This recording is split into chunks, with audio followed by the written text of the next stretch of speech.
সবাই ধনে পাতা বলে, এই দেখো ধনের বীজ দিয়ে ধনে পাতা তুলেছি। 1 মাস টাইম লেগেছে এই মানে এই গ্রোথে আনতে আমার 1 মাস টাইম লেগেছে। আর তার থেকে বড় কথা মানে ধনে তুমি যদি দানা ফেলো 11 দিন পর ওঠে। আর এই যে 11 দিন 12 দিন পরে গাছ বেরিয়েছে, বলতে পারো 2 সপ্তাহ টাইম লেগেই গেছে আমার মিনিমাম। আর এটা পিটুনিয়াটা খুবই আস্তে আস্তে গ্রোথ নিচ্ছে। খাদ তো দিয়েছে আছে গোবর সার, ভার্মি কম্পোস্ট। আর এই যে আমার পালং শাকগুলো ভালো গ্রোথ আছে এখন। পালং শাকগুলো হচ্ছে, এখন জল দেবো একটু ভালো করে, এইগুলোতে জল দিয়ে দেবো। আর লাল শাক তো দেখতেই পারছো, এই আমার লাল শাকের অবস্থা পুরো। লাল শাক ভালোই বড় হচ্ছে। লঙ্কা গাছও আজকে 4-5টা লঙ্কা, অল্প লঙ্কা দিচ্ছে গাছটা।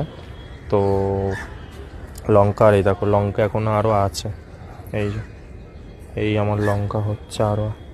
আর এই বেগুন গাছগুলো দেখো, ওইটা মটরশুঁটি গাছ, অপরাজিতাটাকে কোনায় রেখেছি এখন। মটরশুঁটি গাছটাও গ্রোথ নিচ্ছে ভালো। সবই গ্রোথে আনছে আস্তে আস্তে। বোগেনভেলিয়ার কালেকশন যেটা আমি পছন্দ করি, ভেরা ডিপ পার্পেল, ওটাও কিনে ফেলেছি, সব হচ্ছে। আর এই যে দেখো